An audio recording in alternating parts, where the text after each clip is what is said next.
Hello guys, Assalamu alaikum, Eid al-Adha Mubarak. And guess what? Today is the first day of Eid and I have a call. So let's get done with it. These are the times where you need extra motivation to get to the hospital. But let's do it.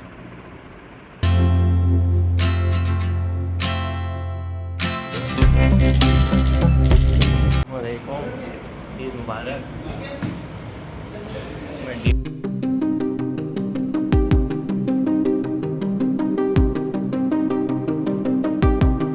Almost रात के 11 बज रहे हैं। हमारे ward में patients although कम है, but जितने भी पेशेंट्स हैं ना, ऑलमोस्ट सब क्रिटिकल हैं। 2 पेशेंट्स हैं गन शॉट वुंड के। एक पेशेंट है जिसका हीमोग्लोबिन है 6.2, उनको 3 PCV ट्रांसफ्यूज़ आज होंगे। एक हो गया, एक अभी होगा और एक शायद रात में या सुबह मॉर्निंग में करेंगे।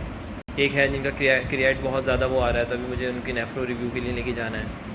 एक है जिनके शुगर बिल्कुल कंट्रोल में नहीं है, तो उनका रिव्यू के लिए जाना है। तो पेशेंट्स ऑल्दो कम है, बट फ़ायदा नहीं है क्योंकि हर कोई क्रिटिकल है, तो आपको टाइम देना है।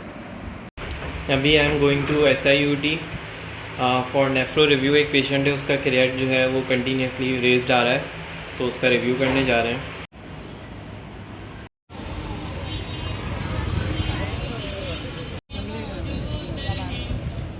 SIUT में डॉक्टर्स जो हैं वो खाने का ब्रेक लिया हुआ था उन्होंने।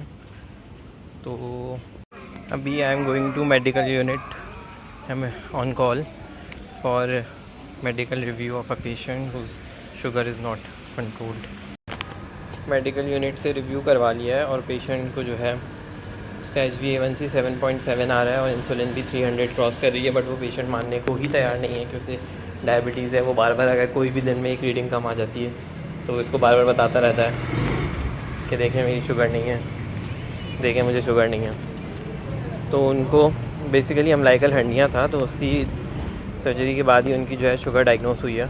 अब उनको प्रॉपर काउंसिल करना है क्योंकि वो किसी भी तरह मानने को तैयार नहीं है, तो अब उन्हें काउंसिल करना है। फूड की डाइट मॉडिफिकेशन और इंसुलिन भी रिकमेंड किया।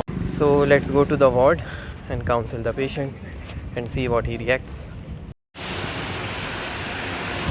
खैर SIUT में एक दफ़ा गया था तो डॉक्टर्स ब्रेक पे थे, अब मैं फिर से गया तो वो कह रहे हैं कि क्रिएट 2.2 का इतना इशू की बात नहीं है। उसको हाइड्रेशन मेंटेन करें, उसकी डिहाइड्रेटेड पेशेंट है, इस वजह से उसका क्रिएट बढ़ा हुआ है। तो मैं वापसी आ गया हूँ और अब जो है उसको हाइड्रेशन पे फोकस करेंगे। और मेडिकल रिव्यू भी हो गया है, वो तो मैंने आपको पहले ही बता दिया था। So I am back to ward.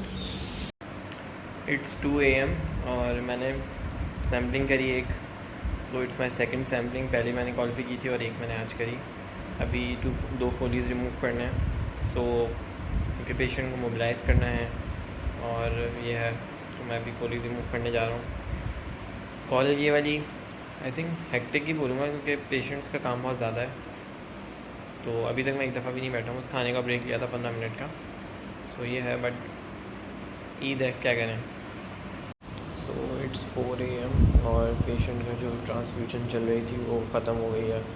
तो अब उसके पोस्ट ट्रांसफ्यूजन वाइटल्स देने हैं और कुछ टाइम बाद CBC भेजना है। बाकी सारे पेशेंट्स अभी सो रहे हैं, तो ऐसा कोई काम नहीं है। इट्स 4:15 AM और अब आई थिंक मैं फ्री हो गया हूँ, अब कोई काम नहीं है। जैसे एक पेशेंट को पेन हो रहा है तो उसका पेन मैनेजमेंट के लिए मैंने बोल दिया कि वो पेन किलर लगवा लें, लेकिन अभी उनको फुल डोज लगाया हुआ है पेन किलर का, तो अभी थोड़ा वेट करना पड़ेगा उन्हें, फिर लगाएंगे।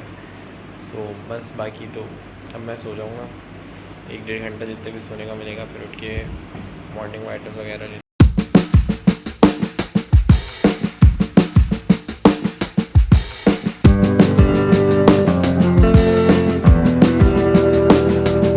तो 7:30 के अराउंड हम लोग उठ गए थे। वाइटल्स वगैरह RBS सब कुछ कर लिया, इंसुलिन वगैरह जो था सब कुछ देख लिया, हाइड्रेशन भी थोड़ी बहुत थी। अब जो है वो ऑलमोस्ट 10 हो रहे हैं और अब जो है दूसरे कॉल वाले आ गए हैं क्योंकि छुट्टी है ना, तो पोस्ट कॉलेज स्टे नहीं करना आपने। तो बस मेरा ऑफ है।